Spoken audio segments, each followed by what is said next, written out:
cannot take anything from this life. This is the discussion, because if you understand definitions, we'll go by that. Contentment is defined this way: a state of happiness and satisfaction. That's what contentment is. Are you satisfied? Wait. Satisfied from your vantage point. That's what you're looking at it? What about from God's vantage point?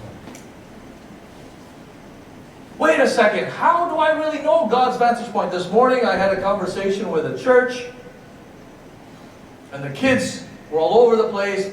You hit them with 46 tenor Psalms. Right? You hit them with 46 tenor Psalms, and people love that because that's about rest. Is it? That's about rest when you're tired, yeah. You know the context of 46 Psalms? It's a war. It's a war. Be still from what? From fighting. From struggling. From not knowing. From indecision. Be still. Relax. Stop. Be content. And the second line is, and know that I am God. Okay? Problem is, we're not still. We're busy. Body's busy, hands are busy, mind is busy, phone's busy. That's not enough data. What are you getting? Unlimited. That's not enough. Unlimited is not enough. Unlimited is too slow. Infinity, right? That's what they call it. Infinity data. I love it. Why are you not still? Then you reverse the verse. I'm not still because I don't know God. Because I guarantee you, if you know God, you will be still. That's what it says in the book. And that was for both the people in the army and the enemies. Just stop for a second. Do you understand what I'm talking about? We haven't got to giving yet. Before you get here, you're already fighting what you're going to give. You read the Old Testament. That's why the Old Testament is the Old Testament. You cannot commit to everything in the Old Testament. That's why the New Testament had to come. That's why the Old Testament can't save you. You know why? Because you cannot follow all the instructions of the Old Testament. Who told you it was 10%? If you study the whole Jewish background, it's actually like 41, 42%. Do you want us to do that? Pare, kulang ang 30%, man. No! That's why the New Testament came in. What is in your heart? In proportion. In proportion to what? To your thinking? No! In proportion to how God is blessing you. Here again, you take the context out of place. Blessing you how? The way I want. No, the way He wants. Do you understand this? We haven't even gotten to giving yet. You already fought in your heart how to give before we even talk about giving. There is a spiritual joy in giving once you look at it from God's side. Understand this. You ask yourself, why don't I have spiritual joy when I'm giving? Maybe you're looking from your side.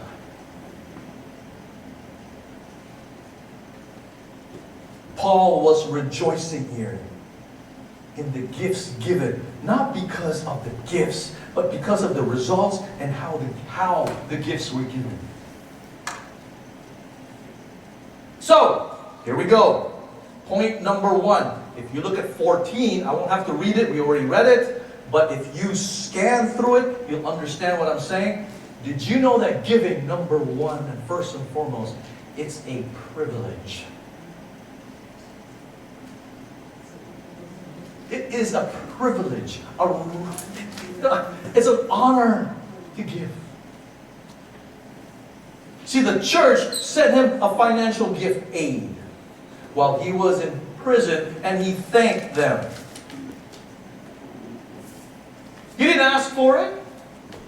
How do I know that? I just brought up to you 4:13 of before this happened, I can do all things. I don't need you, brethren. But they sent it anyways. And it was even Paul who said, boy, I have to thank them.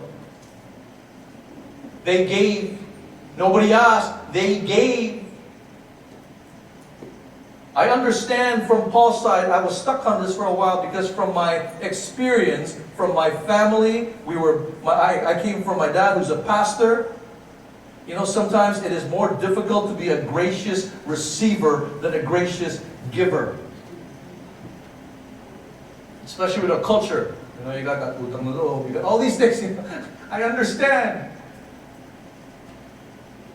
It's very hard for a worker of God to say, kapatid, I don't want to say this, but medyo kulang ako this month eh. You know how hard that is? Yeah.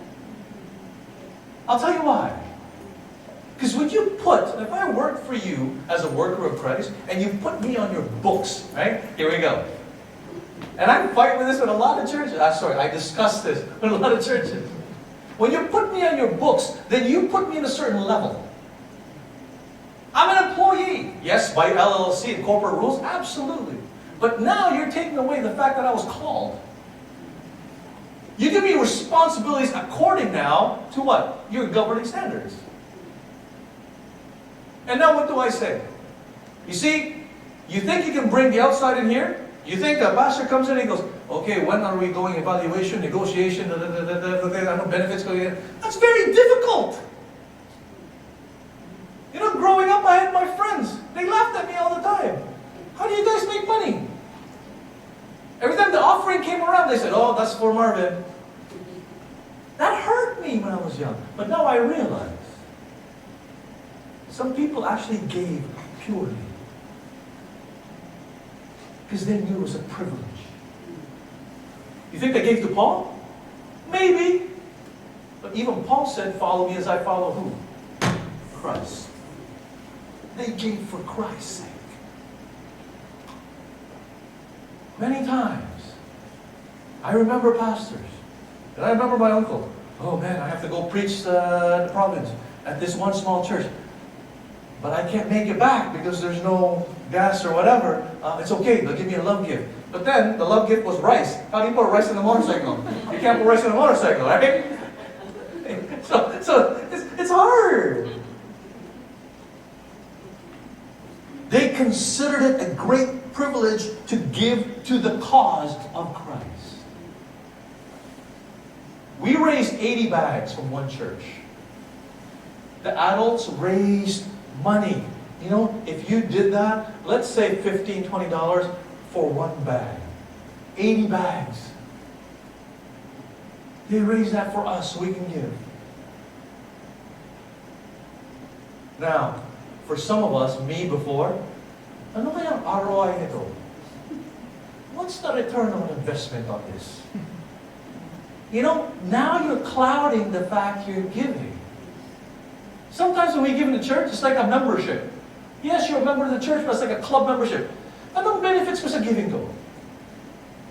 What do I get back from it? You know, the way you give is the way that you actually attribute other characters. If I love this way, what do I get? If I forgive, what do I get? If I'm faithful, are you faithful? You want to gauge on spirituality? Watch the giving. I know that.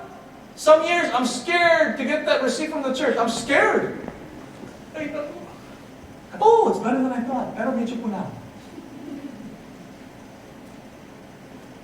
Not only do they think it was a privilege, read 2 Corinthians 9:7, each man should give what he has decided in his heart to give, not reluctantly or under compulsion.